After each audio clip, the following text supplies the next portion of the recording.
La mort de Jésus n'a pas été un événement ordinaire, puisqu'il a été accompagné de toute une série d'événements extraordinaires, étranges pour dire vrai. Et c'est ce que nous allons voir maintenant. Généralement, on n'épilogue pas trop sur ces phénomènes parce qu'ils posent beaucoup plus de questions que nous ne pouvons trouver de réponses. Mais il est bon parfois bien de poser des questions.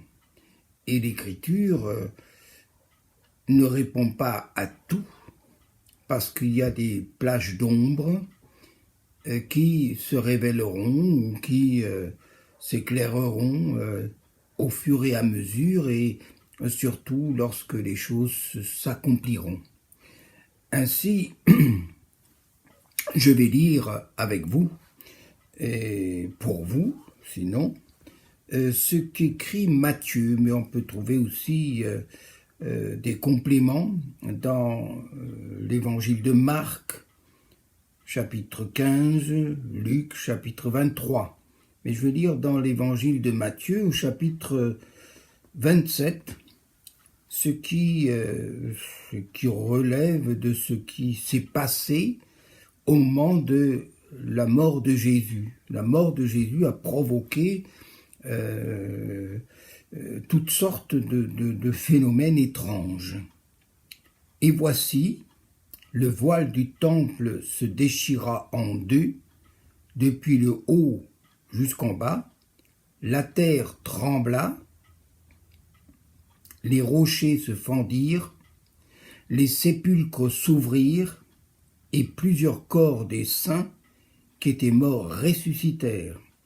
Étant sortis des sépulcres, après la résurrection de Jésus, ils entrèrent dans la ville sainte et apparurent à un grand nombre de personnes. Voilà ce que dit Matthieu. Luc ajoute quelque chose de plus. Au chapitre 23, il parle de ce qui s'est passé entre midi et 3 heures de l'après-midi.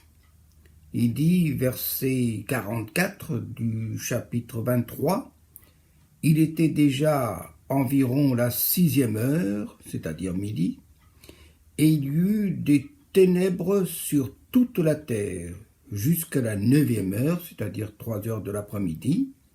Le soleil s'obscurcit et le voile du temple se déchira par le milieu.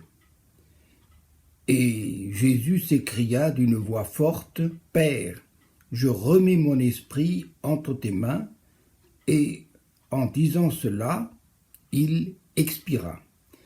C'est-à-dire que lorsque Jésus meurt, il y a toutes sortes de choses étranges qui se produisent. Étranges pour nous, premièrement. Étranges parce que ce ne sont pas des choses qu'on a l'habitude de voir. Et ce qui se passe, c'est que le soleil s'obscurcit, et c'est un obscurcissement sur toute la terre. Alors certains disent, oui, il faut comprendre sur la terre d'Israël. Mais même si c'est que sur la terre d'Israël, c'est quand même assez extraordinaire, une sorte d'éclipse.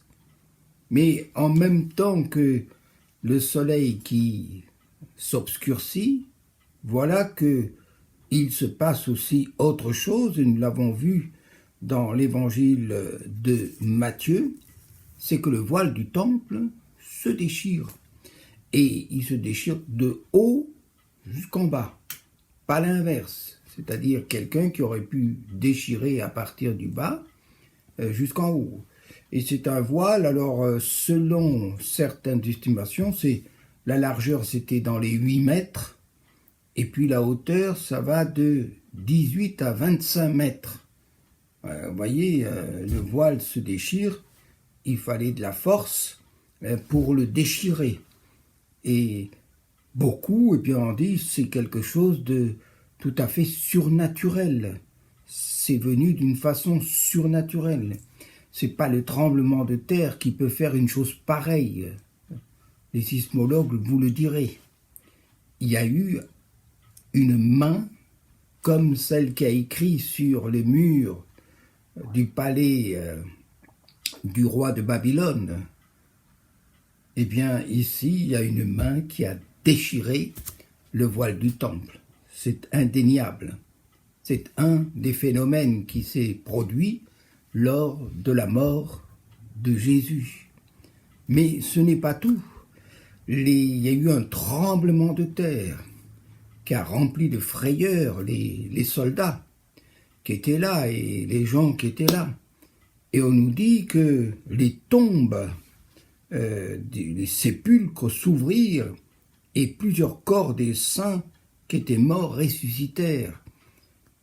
Mais encore faut-il lire attentivement parce que ils ressuscitèrent, oui, mais on ne sait pas ce qu'ils ont fait entre la mort de Jésus et sa résurrection, parce que c'est seulement au moment de la résurrection de Jésus, c'est ce qui est au verset 53, étant sortis des sépulcres après la résurrection de Jésus, ils entrèrent dans la ville sainte et apparurent un grand nombre de personnes.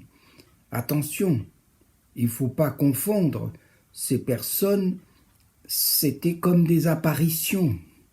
Mais c'est pas comme Lazare qui sort du tombeau et puis qui ensuite va vivre. Non, c'est des apparitions. Ils apparaissent, ils sont ressuscités et ils apparaissent et après ils disparaissent. Mais c'est un peu comme pour accompagner la résurrection de Jésus, comme pour dire, par cette chose incroyable, eh bien oui, il y a quelque chose d'énorme qui s'est passé, de colossal, c'est que la mort a été vaincue. Et c'est ça qu'il faut aussi retenir de cet événement extraordinaire, c'est que la mort a été cassé, brisé, son pouvoir a été brisé. Dans l'Apocalypse, on nous rapporte que Jésus dit, je suis le premier et le dernier et le vivant. J'étais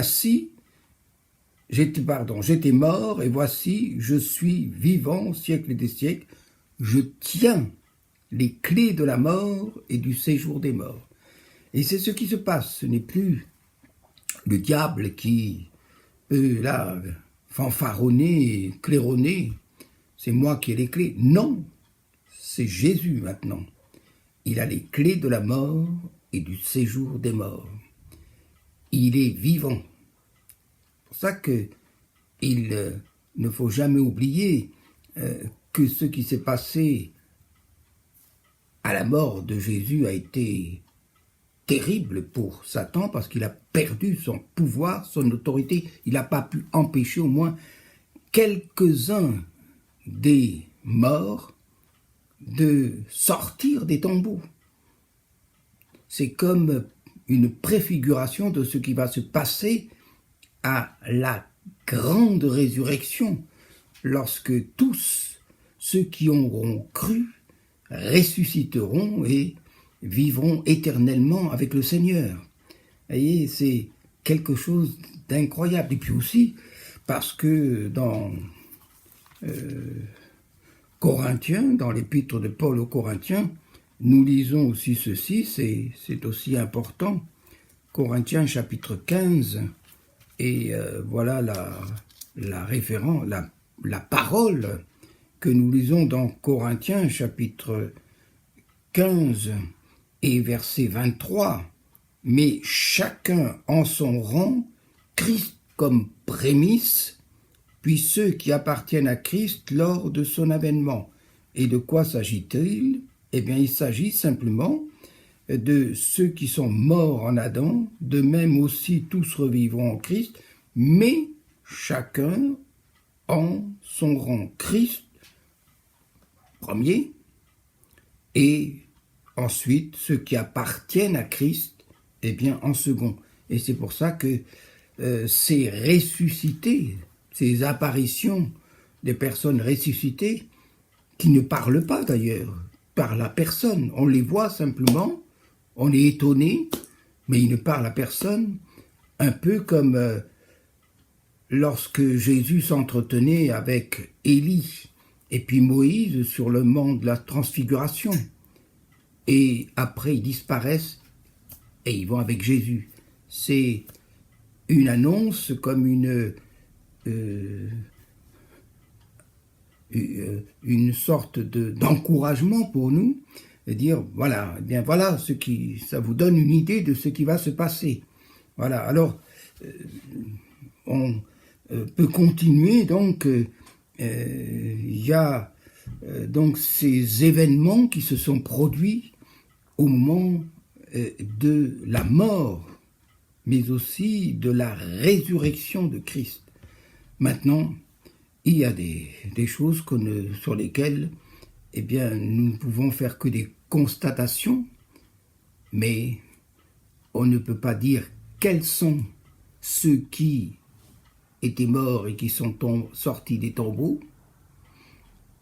On ne peut pas le dire, qui est concerné, mais ce que l'on sait et ce que l'on doit croire, c'est que Dieu a montré que la mort a été vaincue et que la mort de Jésus a produit quelque chose de colossal, c'est que sa mort sacrificielle a effacé le péché. C'est pour ça qu'il est mort. Et que le pouvoir de Satan a été brisé. Et que l'accès vers Dieu, au travers du voile déchiré, est maintenant autorisé et possible. Et ça, c'est quelque chose qui doit nous réjouir. Que Dieu vous bénisse et vous encourage.